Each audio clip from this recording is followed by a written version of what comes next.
Many people around the world might think the United States is the best place to live and leave their homeland for new opportunities. But it's likely that if they come to these parts, they'll get a little bit of a different vibe. Many cities that were home to plenty of jobs back during the booming 50s and 60s are beginning to decay a lot faster than we could have imagined. While some cities might have a high unemployment rate, other places are home to some illegal activity and maybe even some demons. From semi-ghost towns along America's Rust Belt to other places that could really use a bulldozer, here are some of the worst cities to live in the U.S.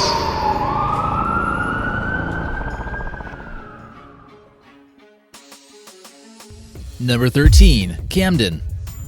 Nicknamed the most dangerous town in the U.S., Camden, New Jersey only has a population of 77 people but had 13 homicides in July of 2012. Camden had some issues with police corruption, which might certainly make it a tough place to live. The city installed an extremely large amount of cameras, and many hope this will help make things safer, but it just feels like a rundown dystopia now. Abandoned houses like this one in the photo are often broken into and serve as a shelter. Many believe that more jobs need to be made, or this city will likely spiral out of control. Number 12. Baltimore.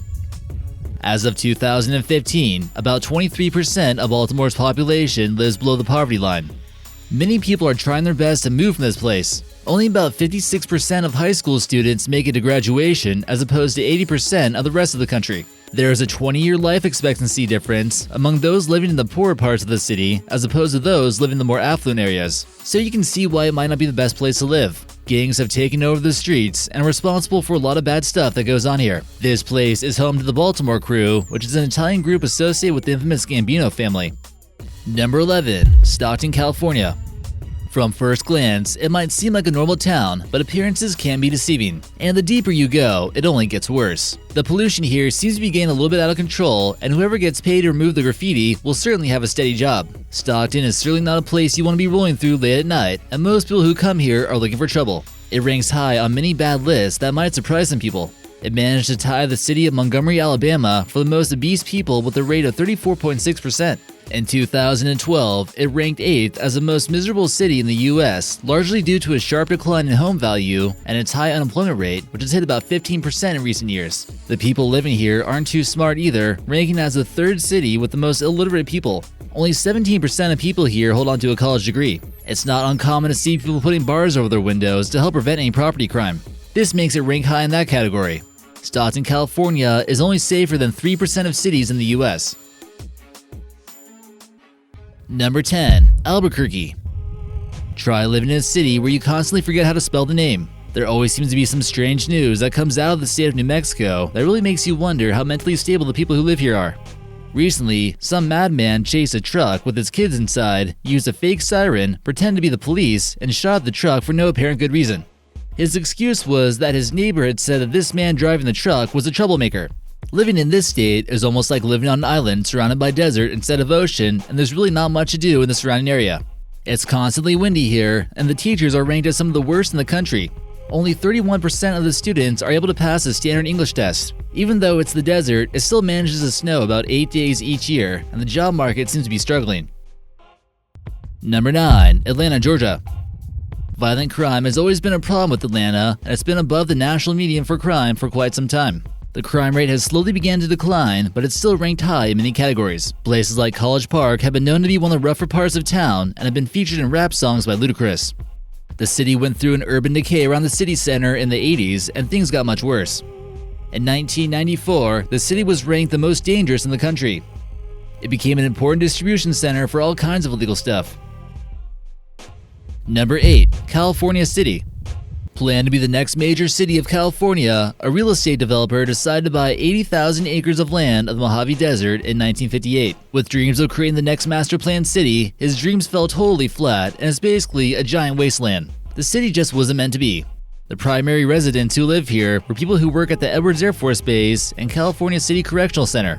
If you look at it from an aerial point of view, you can pretty much tell the streets were built, but the buildings just aren't there. You might get a little bit of an eerie vibe by checking out this on Google Maps. They expected the population of Los Angeles, but only got around 14,000 people or so. If the population continues to decline, the Air Force just might decide to use this city as a test range. Number 7. Hell, Michigan.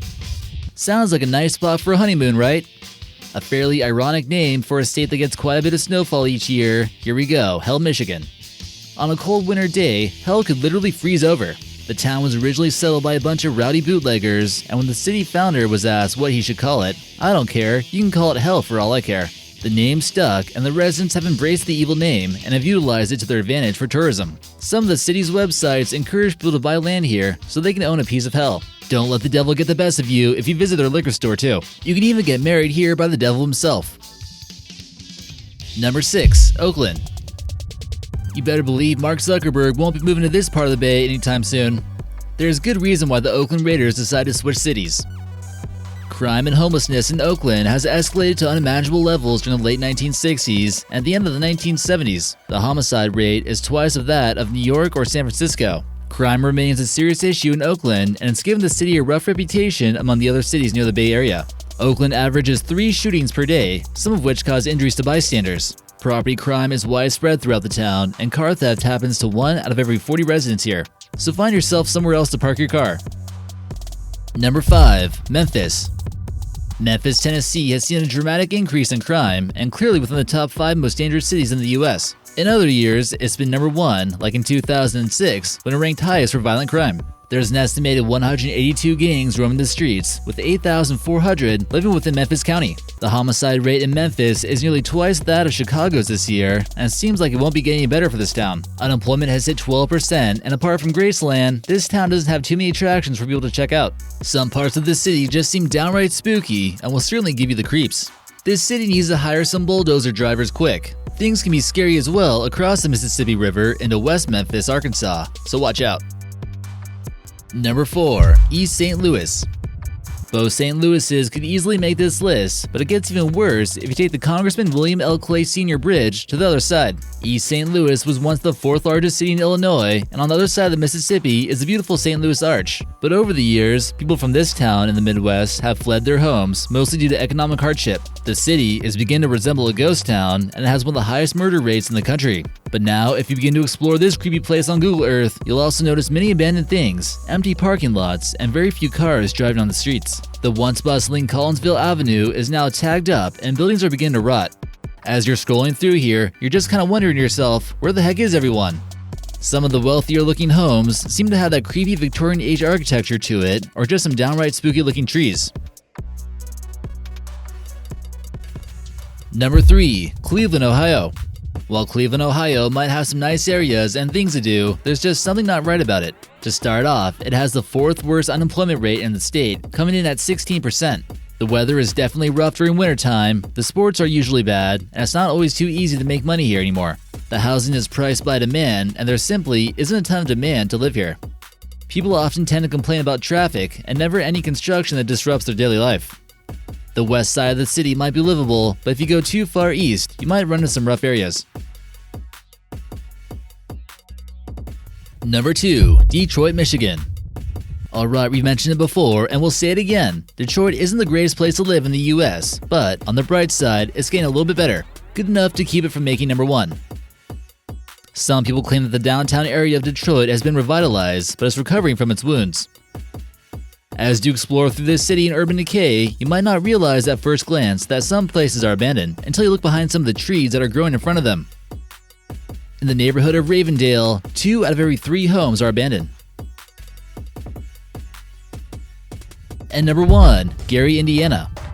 Another forsaken city in the Midwest makes our list.